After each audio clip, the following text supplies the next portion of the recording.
Que el Señor les bendiga, mis hermanos de YouTube, nuestros hermanos de Facebook. Que el Señor les bendiga en esta hora de la tarde. Que el día de hoy vamos a aprender una enseñanza con nuestra hermanita Adela Hernández, que ya está aquí con nosotros. Y bueno, pues yo le voy a estar dejando el lugar, hermanita. Dios me la bendiga. Amén. Muy buenas tardes. Qué gozo encontrarnos para seguir disfrutando de la palabra. En el Evangelio según Juan, el apóstol de Jesucristo, el discípulo amado. ¿Por qué uso la palabra disfrutar?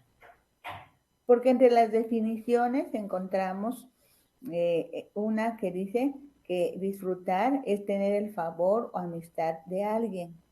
Así que cuando digo seguir disfrutando, me refiero a la acción de tener el favor o amistad de alguien. Ese alguien es Dios. Digo entonces, vamos a seguir teniendo el favor o la amistad de Dios. Por ello nos interesa escucharlo o escuchar lo que dice su palabra.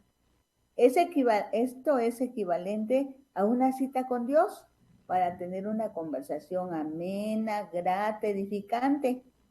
Entonces, vamos a decirle al Señor, estamos listos y expectantes. Oremos. Dios de amor, muchas gracias en esta tarde. Muchísimas gracias por la vida, por la oportunidad que nos da Radio Virtual.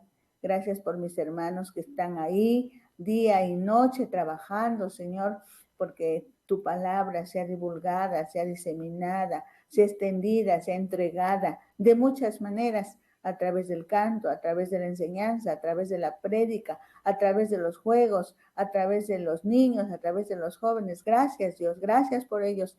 Bendiciones para todos los que también ya están dispuestos hoy para ser edificados con la palabra, hoy o mañana o pasado, cuando ellos lo puedan escuchar, que sea bendición para sus vidas. Gracias, gracias, muchas gracias. En el nombre de Jesús. Amén.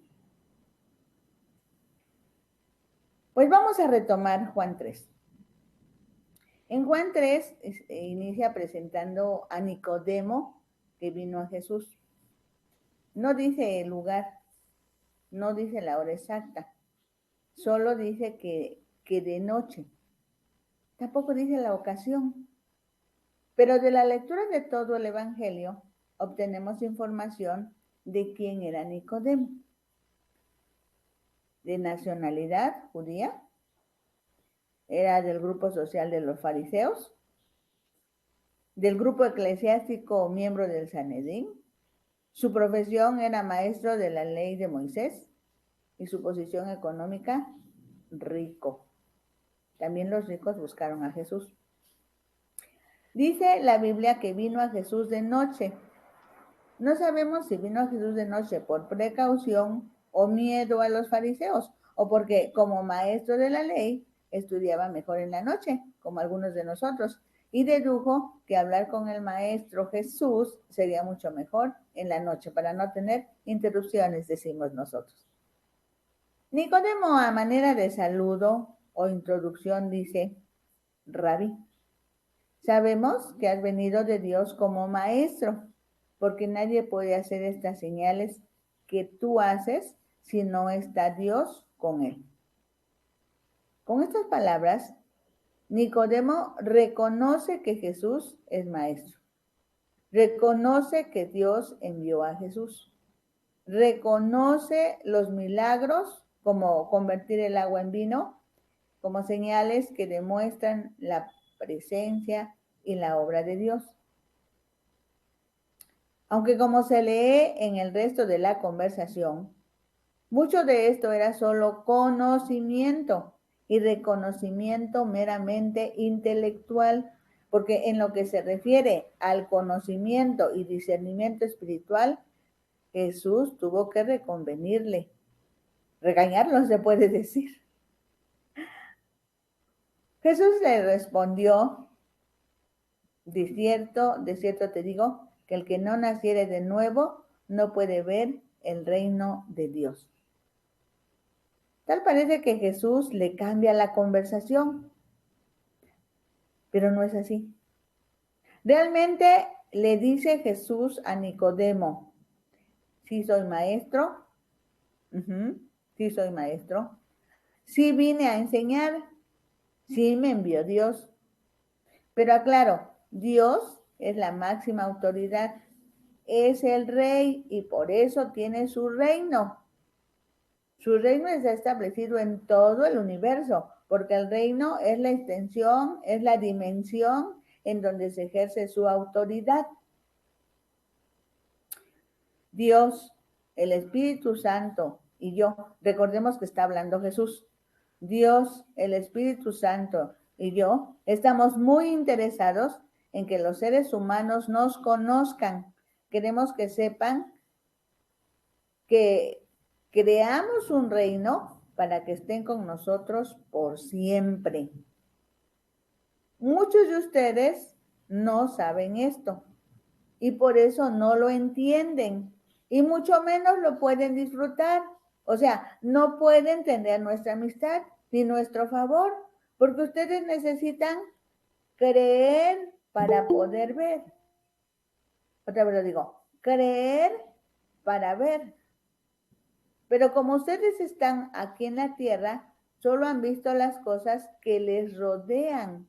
Así que ustedes primero quieren ver y luego van a creer. Esto explica por qué en el capítulo anterior dice que los discípulos, al ver las señales que Jesús hacía, creyeron en él. Podían creer, pero primero tenían que ver. Por cierto, hablando del capítulo 2, vamos a regresarnos un poquito. Cuando Jesús convierte el agua en vino, es importante que puntualicemos lo relacionado con esta señal. Porque fíjense, María ciertamente se adelantó a los acontecimientos. En cierta forma fue imprudente. Y Jesús le dijo, ¿qué tengo contigo, mujer? Aún no ha venido mi hora. Pero María creía firmemente que Jesús podía hacer ese milagro, que sería el principio de señales. Ella conocía bien a Jesús, ella le tenía confianza, ella creía, ella tenía fe. Por eso se pudo llevar a cabo el milagro, que se convirtió en el principio de señales. Ciertamente por la fe de María, las otras personas pudieron ver el milagro y creyeron. Pues los humanos solo vamos a creer siguiendo este proceso. Ver para creer. Dios resuelve el asunto, ¿no? Pero veamos, se refiere a ver para creer. Siempre Dios permite que haya alguien que tenga fe, que pueda creer, y entonces los demás verán los milagros convertidos en señales y enseguida podrán ver. Adelante. Y entonces los demás verán los milagros. Ver para creer es lo que nosotros necesitamos. Pero Dios dice que debemos creer para ver. En ese apoyo, los que creen hacen posible que se den las cosas. Y los demás tienen la oportunidad de ver. Creen, y después ya le tienen confianza a Dios y ellos a su vez van a apoyar a otros. Así es como están resultando las cosas. Pero regresemos a la conversación de Nicodemo. Jesús puntualiza algo. El que no naciere de nuevo, porque para cambiar nuestro paradigma, nuestro esquema, ¿cuál es el esquema? Pues ver para creer, ese es nuestro formato, nuestro esquema. Pero ¿cuál es el esquema de Dios? Creer para ver. Totalmente opuesto. Por eso digo, para cambiar el esquema humano se necesita prácticamente volver a nacer. Eso solo Dios lo puede lograr en nosotros, solo que espera nuestra autorización, el ejercicio de la voluntad que Dios dio a cada ser humano, porque al decidir creer,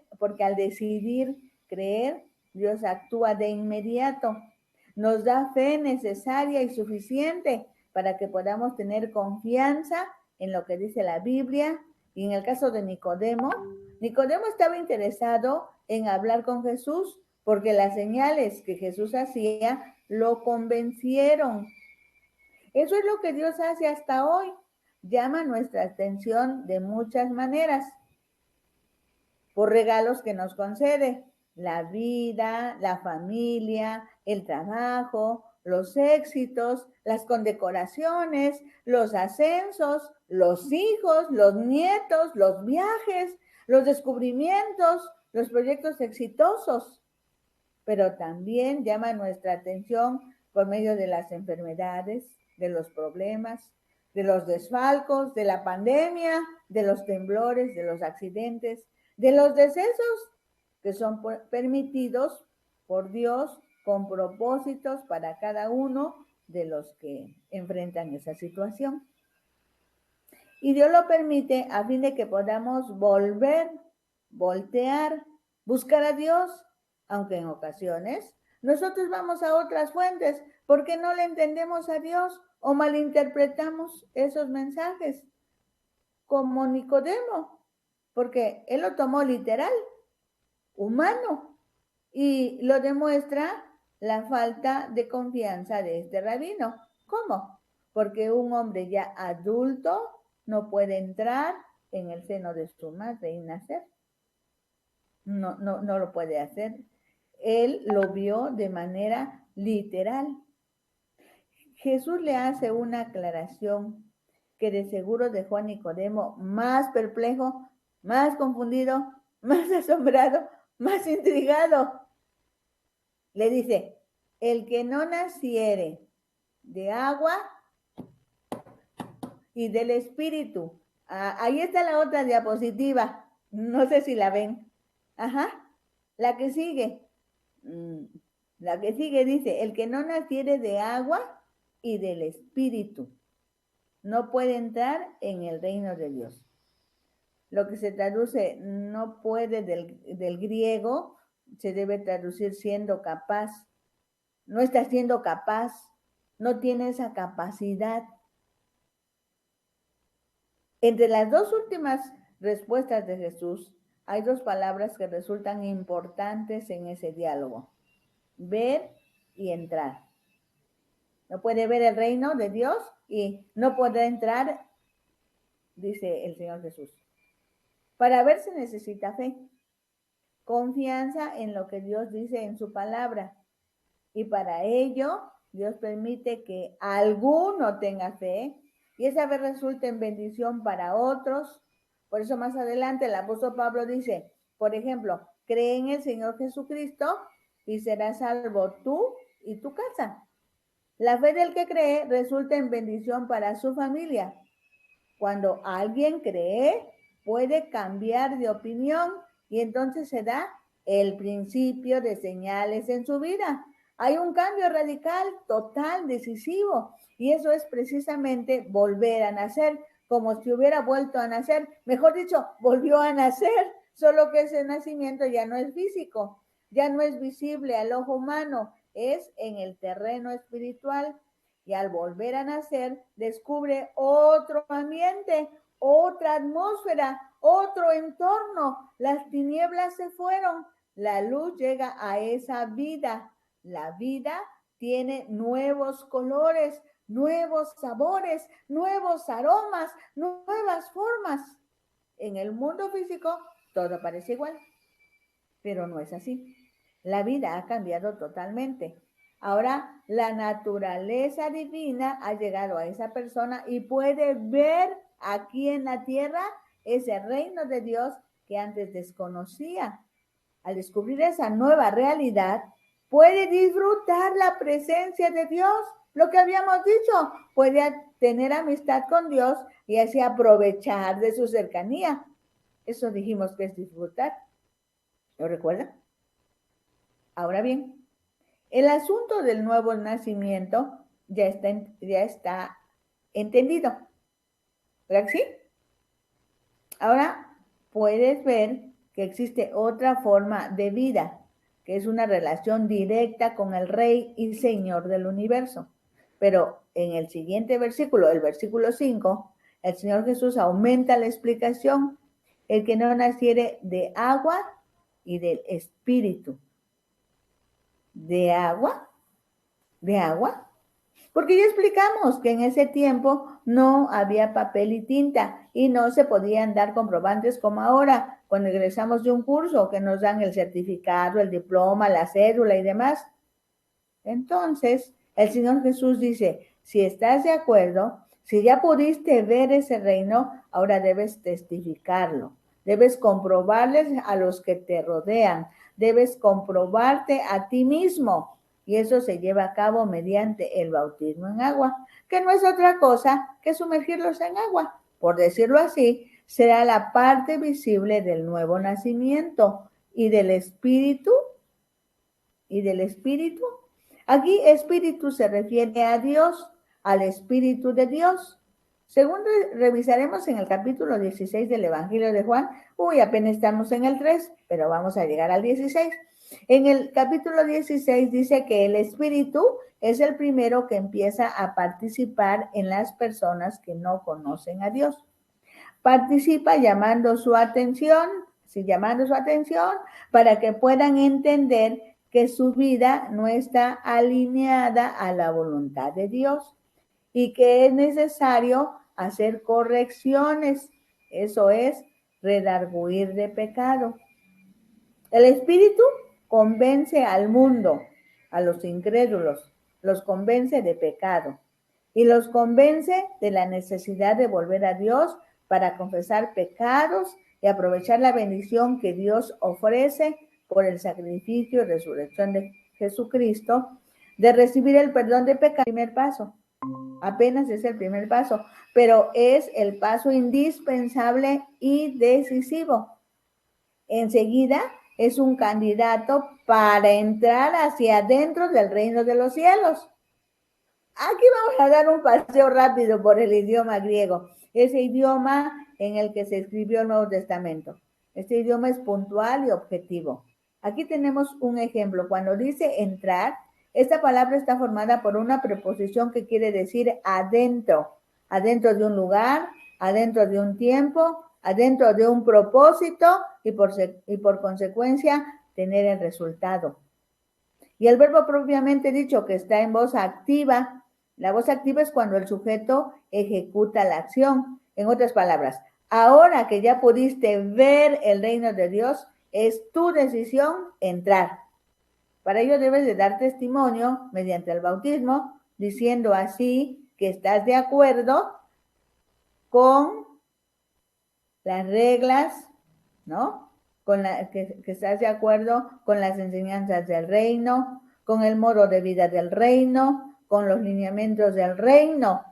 Por otro lado, debes permitirle al Espíritu que dirija tu vida, te guía toda verdad, permitirle que te enseñe y te recuerde todo lo relacionado con el reino.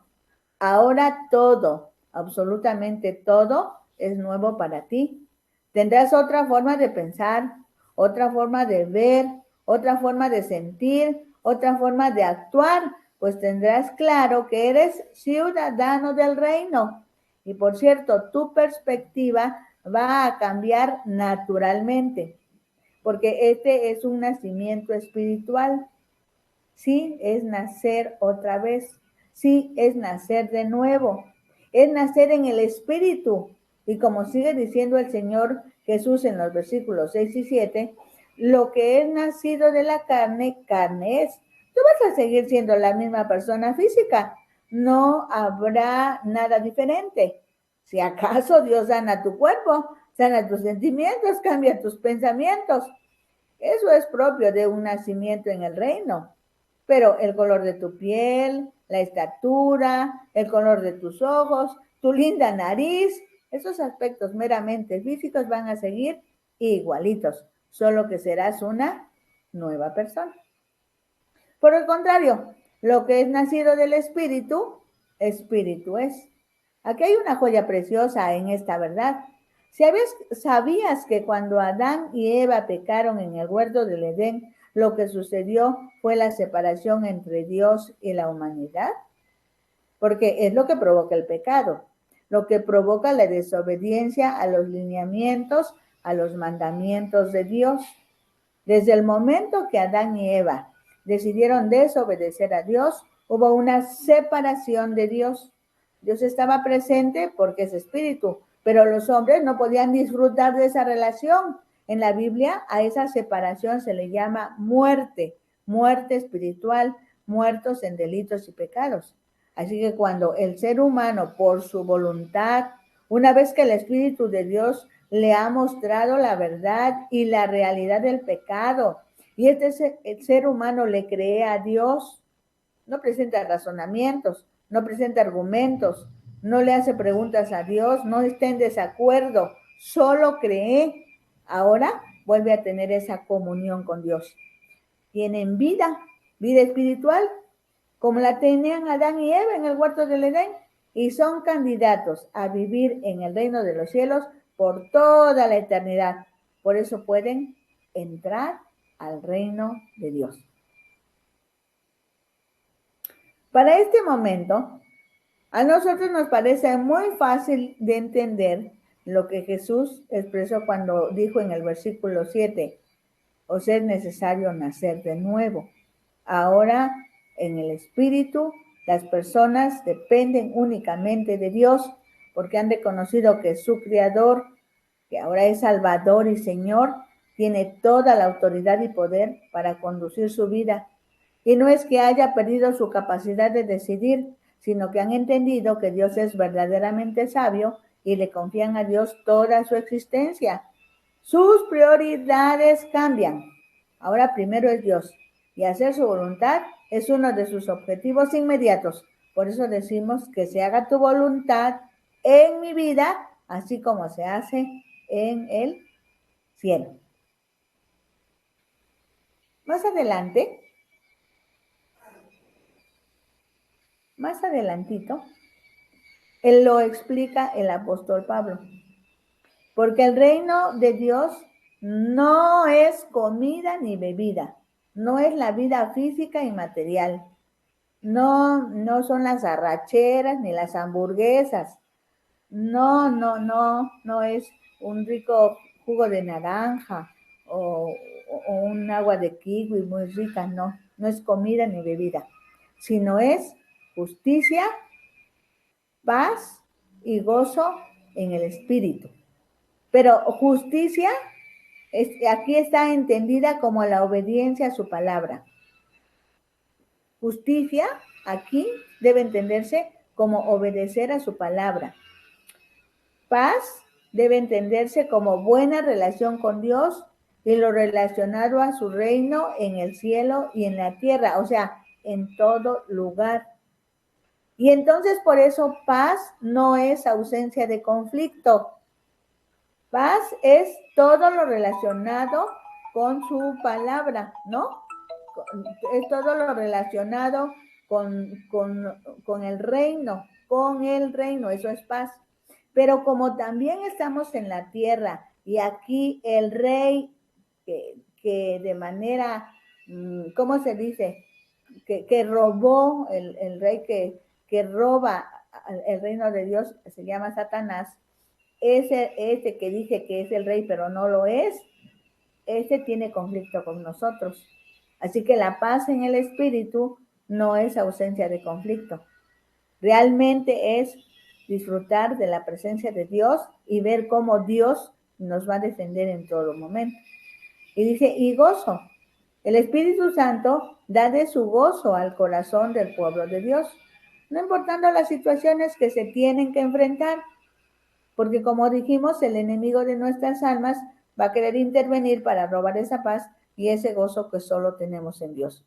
Pero todo esto es en el Espíritu Santo. El reino de Dios entonces es justicia, paz y gozo en el Espíritu.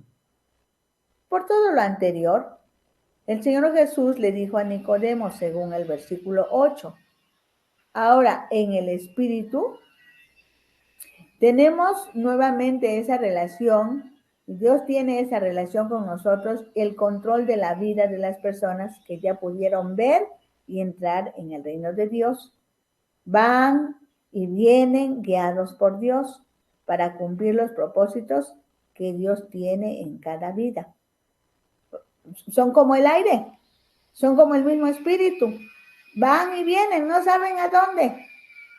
Pero no importa, porque el que sabe y sabe bien es Dios y Él los guía. No obstante, Nicodemo no había entendido lo que ahora para ti y para mí es muy claro.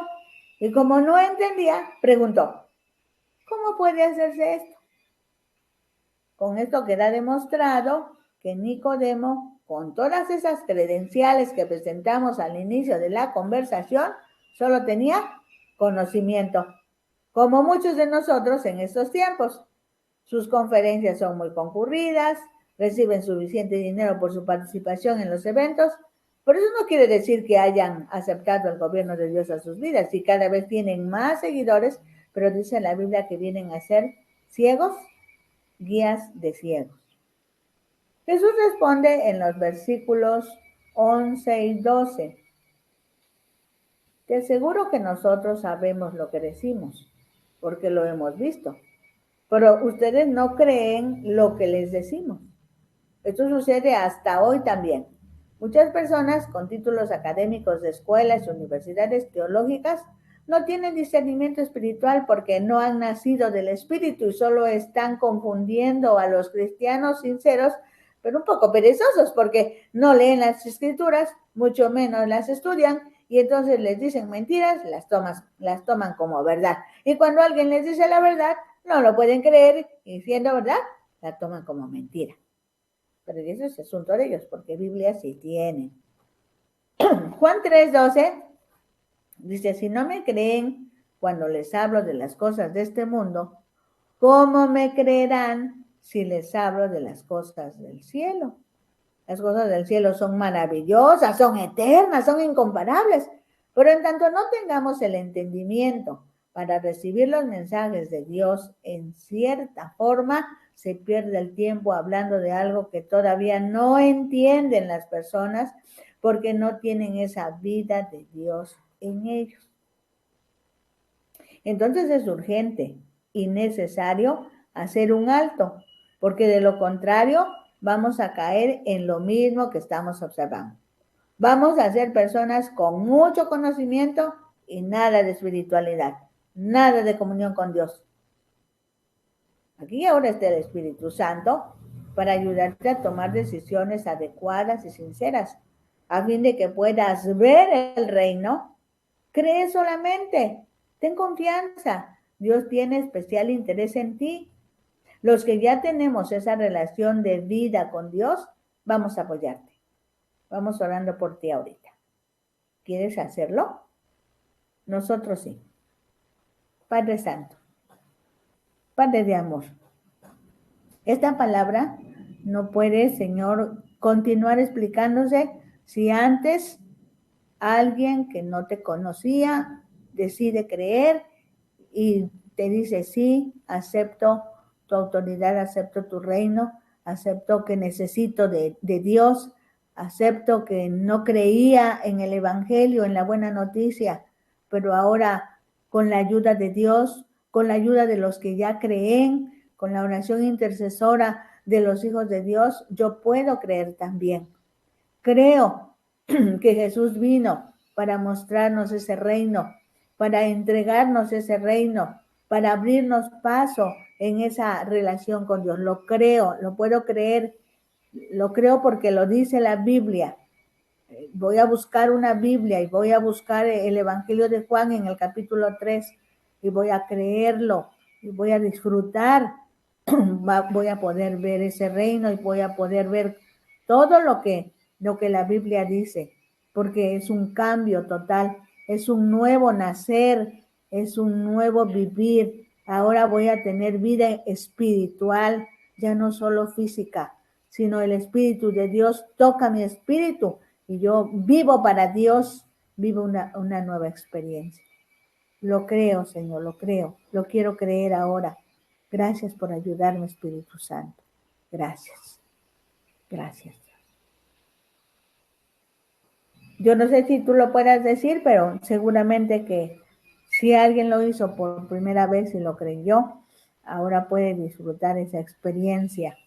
Algunos sienten tanta alegría que lloran, algunos sienten tanto gusto que empiezan a reír a carcajadas, a sentirse muy alegres, porque antes ya no sabían ni qué era una sonrisa. Pero gracias a Dios. Se registra una verdad muy importante en el versículo 13. El Señor Jesús, de manera clara para nosotros, habla de su divinidad, habla de su humanidad, habla ahora de estos asuntos en el Espíritu. Dice que descendió del cielo. En el cielo está el trono de Dios, así que Él es Dios. Habla de su humanidad, de su divinidad. Habla de su humanidad. En las diapositivas que estamos usando, en la diapositiva número 8, en donde tenemos esto, habla de su humanidad.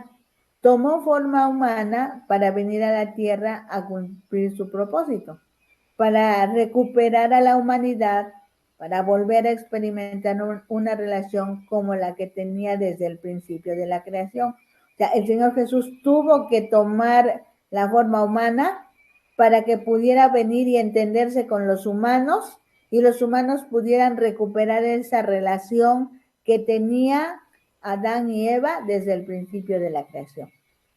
Pero también habla de su eternidad, como es Dios, es eterno. Está en el cielo, en tiempo presente.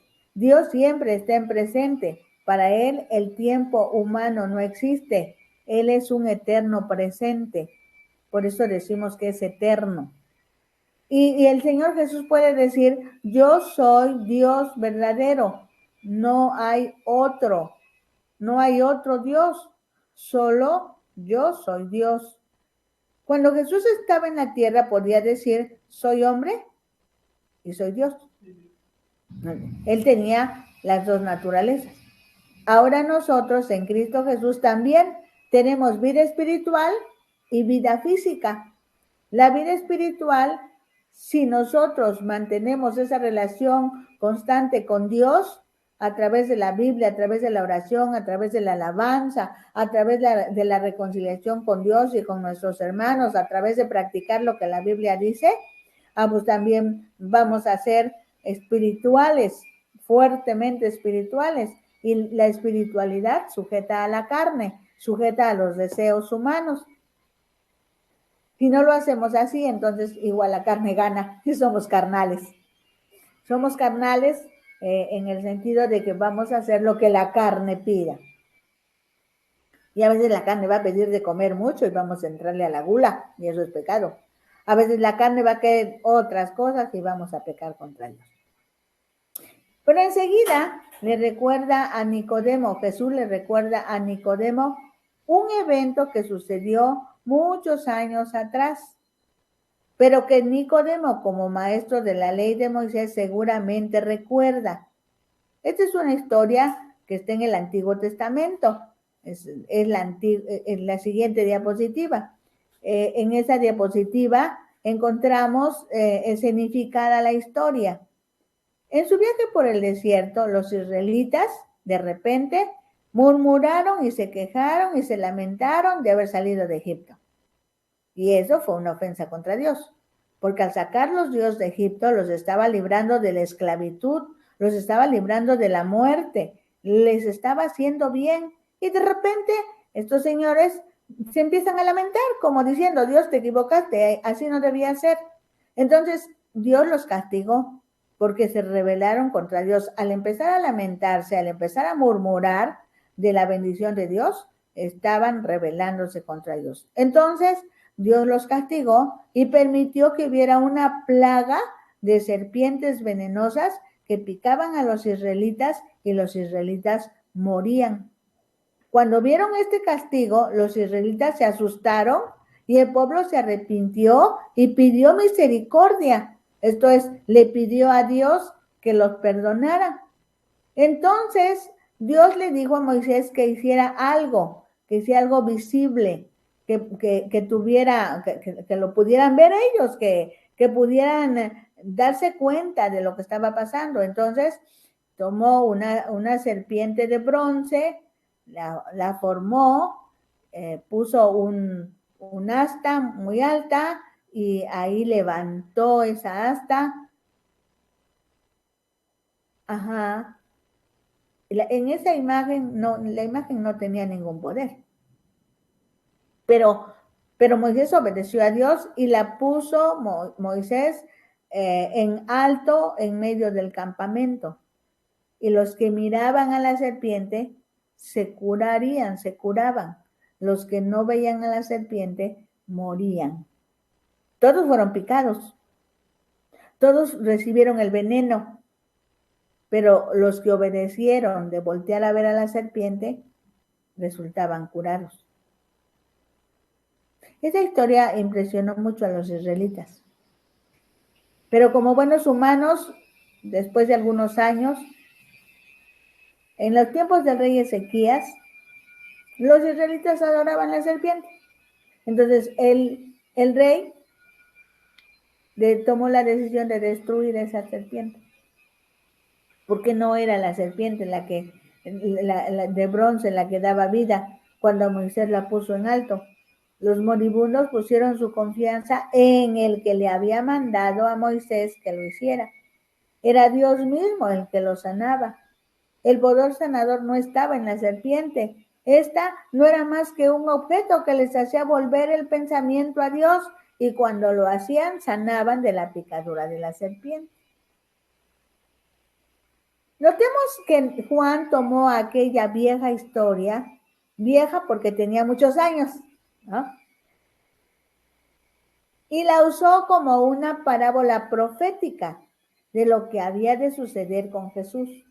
Dijo, pusieron en alto la serpiente, los moribundos la miraban, su pensamiento volvía a Dios y por el poder de Dios en quien ponían su confianza, se curaban. Así es como era necesario, iba a ser necesario que Jesús fuera levantado para que cuando los que estamos heridos por el pecado, volvamos a Él nuestro pensamiento y creamos en Él y encontremos no solo sanidad, sino vida eterna. Cuando dice sea levantado, así es necesario que el Hijo del Hombre sea levantado, dice el versículo 14, se refiere a dos momentos y dos lugares. Jesús sería llevado a la cruz del Calvario. Ahí lo clavaron en la cruz y después levantaron la cruz, como está en algo parecido a lo que está en la figura, en la diapositiva, ¿no? Por fin murió, pero después resucitó y fue levantado o elevado, pero ya no aquí en la tierra, sino hasta el mismo trono de Dios en el cielo, porque Jesús fue levantado en la cruz, pudo ser levantado hasta el trono de Dios. Para Jesús la cruz era el camino a la gloria. Hoy cuando pensamos esto decimos, pero ¿no podía ir a la gloria sin pasar por la cruz? No, necesitaba estar en la cruz para después resucitar, vencer la muerte, vencer el pecado, vencer al diablo, vencer la carne, vencer, y como resultado de esa gran victoria regresaría con su Padre, pero ahora como el gran vencedor, para que en el nombre de Jesús se doble, ¿cómo dice la Biblia? Toda rodilla y toda lengua confiese que Jesucristo es el Señor. Maravilloso es esto. Dice el versículo 15 que todo aquel que en Él cree, es otra diapositiva interesante, todo aquel que en Él cree no se pierda, mas tenga vida eterna. De este pequeño versículo podemos contestar dos preguntas.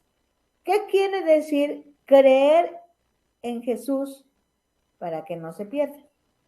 ¿Y qué significa que tenga vida eterna? Ah, bueno, creer. Vemos la siguiente diapositiva, por favor. Ahí la tenemos. No se pierda. Para que no se pierda, tiene que creer. ¿Qué tiene que creer? Pues tiene que creer con todo su corazón que Dios es como Jesús nos ha revelado. Porque nadie ha visto a Dios. Jesús toma forma humana, Jesús es Dios y viene y nos dice cómo es su Padre, cómo es Dios. Nos deja, corre el velo, Jesús corre el velo, quita la cortina y podemos ver que Dios nos ama, que Dios se preocupa de nosotros y que no quiere que nos perdamos. Él quiere perdonar nuestros pecados. Para los judíos de ese tiempo, esto no era muy fácil de creer, porque ellos veían a Dios como alguien que les imponía leyes, que los castigaba, que veían a Dios como un juez y a las personas como reos de muerte, veían a Dios como uno que exige sacrificios, ofrendas. Era difícil pensar en Dios como el padre que anhela que sus hijos, aunque sean rebeldes, vuelvan a casa. ¿Cómo? Eso no lo entendían. Fijémonos, costó la vida y la muerte de Jesús para que pudiese la humanidad regresar a casa. No podemos continuar en la vida hasta que nuestro corazón crea esa buena noticia. No podemos continuar en la vida hasta que nuestro corazón crea esa noticia. Si no creemos eso, no podemos tener entrada. Ya lo dijimos. Pero también debemos creer que Jesús es hijo de Dios. Es el unigénito hijo de Dios en su naturaleza. Sin embargo, Jesús es Dios. Es hijo de Dios, pero no empezó a existir en un momento. Él existe desde la eternidad. Está la mente de Dios. Él conoce y conocía a Dios también porque ha estado con Él. Los dos son uno solo. Por esa razón Jesús nos puede decir, revelar la verdad acerca de Dios. Es su Hijo, lo conoce bien. También debemos creer con todo nuestro corazón que lo que Jesús nos dice es la verdad. Por eso tenemos que hacer todo lo que Él nos dice que hagamos. Cuando Él nos dice que tenemos que rendirnos incondicionalmente a la misericordia de Dios, lo tenemos que hacer. Tenemos que tomarle la palabra a Jesús. Hasta la cosa más insignificante de la vida se ha de hacer en obediencia incondicional a Él, porque Jesús nos dice la verdad. Como Él habla verdad, debemos obedecerle.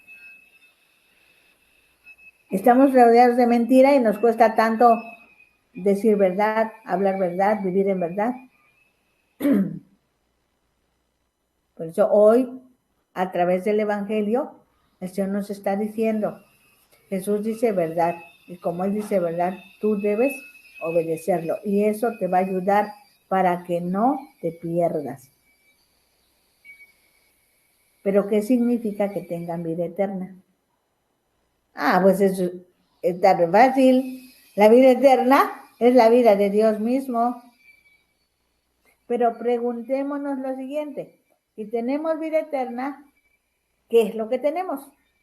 ¿Qué es eso de entrar en la vida eterna? Tener la vida eterna es algo que envuelve en paz todas las relaciones de la vida. Primero nos da paz con Dios. Ya no estamos sirviendo a un tirano o tratando de escondernos de un juez implacable. Estamos en casa con nuestro Padre. estamos en familia. Nos da la paz con nuestros semejantes. Si hemos sido perdonados, tenemos que ser perdonadores. Y esto nos permite ver a las personas como Dios las ve. Nos hace miembros de una gran familia unida en amor. A ver, otra vez. Nos da la paz con nuestros semejantes. Como Dios nos ha perdonado, nosotros entonces somos perdonadores. Y entonces, como somos perdonadores, podemos mejorar nuestras relaciones, porque ahora vamos a ver a las personas como Dios las ve. Por ejemplo, vamos a decir, este muchacho solamente se distrae. ¿Qué tal que le duele la cabeza? ¿Qué tal que le duele el estómago? Nosotros eso no lo sabemos o no lo sabíamos. Pero ahora el Espíritu de Dios nos hace sentir y nos hace saber, este muchacho no está siendo desobediente, se siente mal, ve, ayúdalo. ¿Quién nos lo dice? Dios. ¿Por qué nos llevamos bien con él? Aquella señora es muy enojona, es irascible, nadie la quiere saludar, de todo se molesta. Esa señora tiene mucho rencor, esa señora tiene mucho resentimiento, esa señora ha sido muy maltratada, esa señora ha sido humillada, esa señora ha sido traicionada, esa señora se ha quedado sin comer, nadie, como es irascible, ya nadie se le acerca, ella sufre. Eso no lo vemos nosotros. Solo vemos que es enojona. Pero el Espíritu de Dios en nosotros nos hace que veamos a nuestros semejantes como Dios los ve.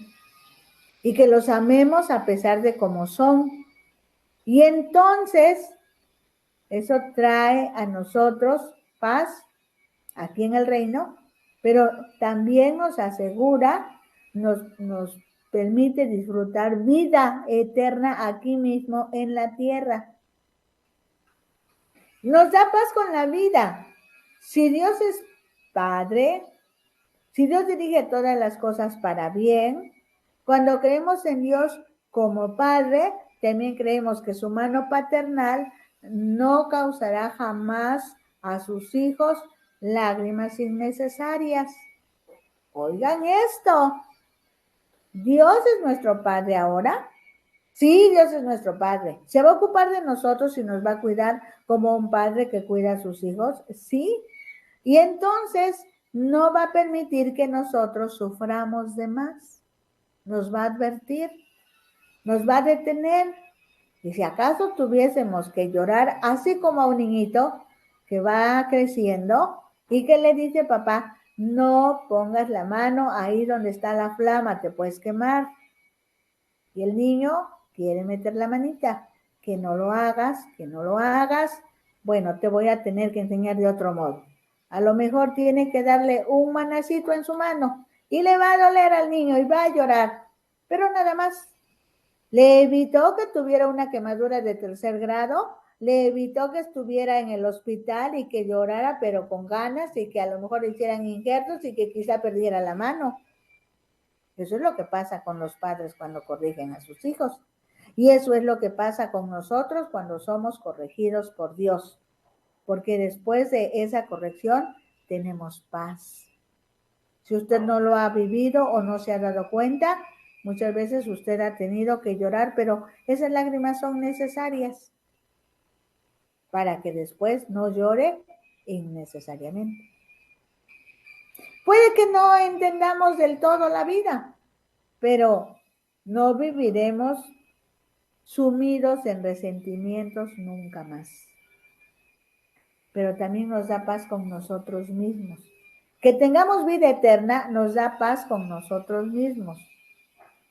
Muchas veces, fíjense ustedes, muchas veces nosotros tenemos conflictos con nosotros mismos.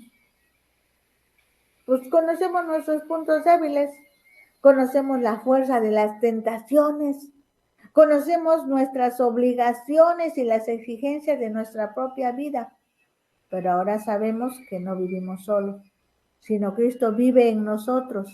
Hay una paz que tiene su cimiento en una fuerza suficiente para vivir. ¿Cuál es esa fuerza? la de Cristo. Ya no estamos solos. Cristo está con nosotros y Cristo nos acompaña y Cristo nos defiende y Cristo nos ayuda para vencer las tentaciones. Nos da la seguridad de que la paz más profunda de esta vida no es más que una sombra de la paz por venir.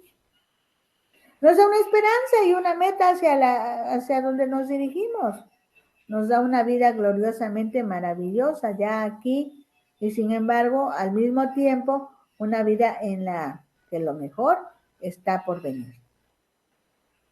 Enseguida encontramos otra joya en la Escritura. Algunos le han llamado el corazón del Evangelio.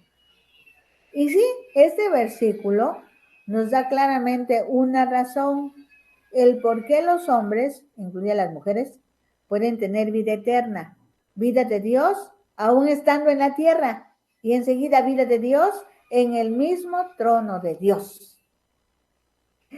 Este versículo es el versículo 16. Porque de tal manera,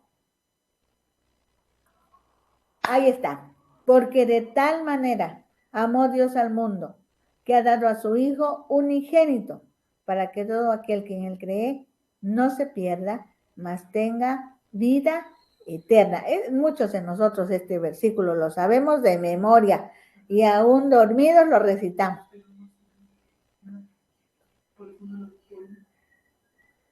¿No puedes escribir?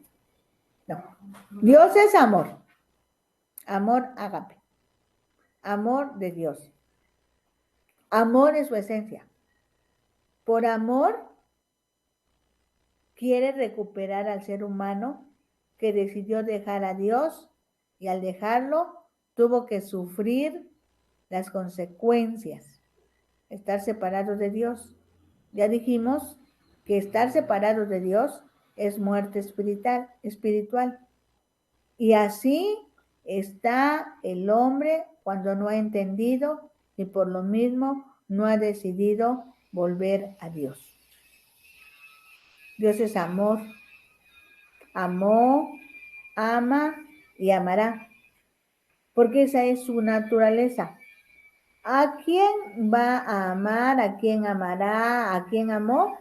Al mundo. Del griego, la palabra cosmos. Veamos qué quiere decir la palabra mundo. La palabra mundo quiere decir la humanidad a la que Dios ama y a la que desearía salvar. Jesús vino a la tierra precisamente para quitar el pecado del mundo. Por eso puso su vida en propiciación por los pecados de todo el mundo. Dios estaba en Cristo reconciliando consigo al mundo. El mundo es pecador y malvado, que se aparta de Dios y rechaza su gracia. Esa es la razón por la que reina la muerte y están enteramente bajo el maligno Satanás. Satanás es en efecto llamado el príncipe de este mundo. No es sorprendente que la sabiduría del mundo considere necedad el evangelio, por cuanto el espíritu del mundo está enfrentado al espíritu de Dios. Pero dice la Biblia que de tal manera Dios amó al mundo. Dice que el manantial de la vida de Dios es el amor. Lo tremendo de este versículo es que nos presenta a Dios actuando no en provecho propio, sino en provecho nuestro. Dios no es un monarca absoluto que tratará a las personas solamente como súbditos obligados a la más absoluta obediencia. No. Dios es un padre que no puede ser feliz hasta que sus hijos desagradecidos y rebeldes vuelvan al hogar. Dios no azota a la humanidad para que se le someta, sino la anhela y soporta para ganar su amor. Dios amó y ama al mundo, no solo a una nación, ni a los buenos, ni a los que le aman a Él, sino al mundo entero. Los que no se pueden amar, los inamables, los que no tienen nadie que les ame, los que aman a Dios y los que ni se acuerdan de Él, los que descansan en el amor de Dios y los que lo desprecian. Todos están incluidos en el amor universal de Dios. Fue Dios el que envió a su Hijo, porque amaba hasta tal punto a la humanidad entera. No habría evangelio ni salvación si no fuera por el amor de Dios. Dios dio a su único hijo,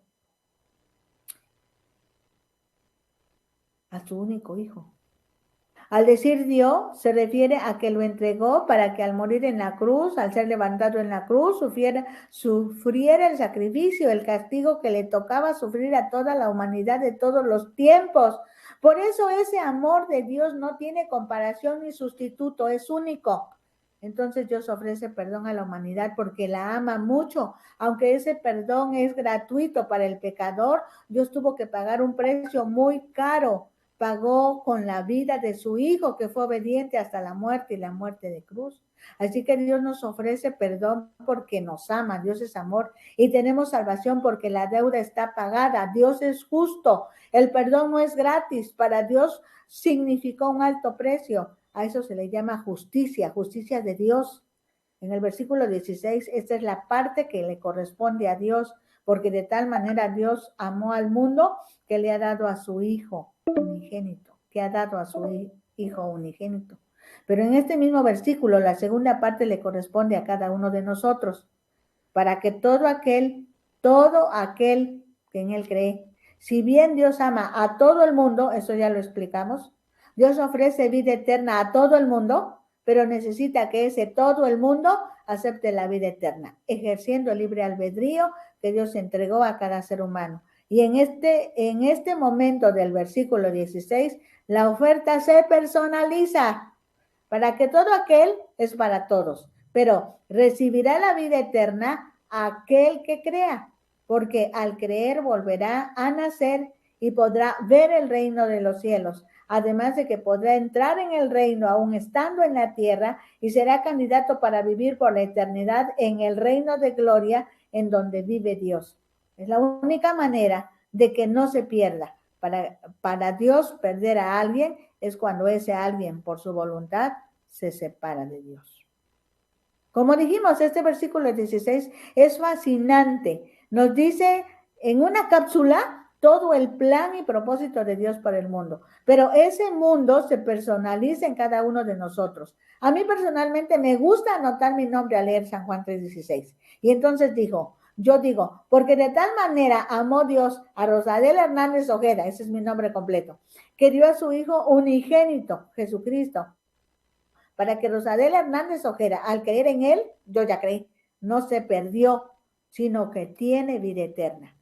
No estoy alterando la escritura, no le estoy poniendo o quitando, estoy identificándome en la Biblia, estoy encontrándome en la Biblia, estoy aceptando la oferta que Dios me da, pues como formaba parte del mundo, Dios me ama y ahora soy uno de todo aquel y por eso tengo la seguridad de la vida eterna.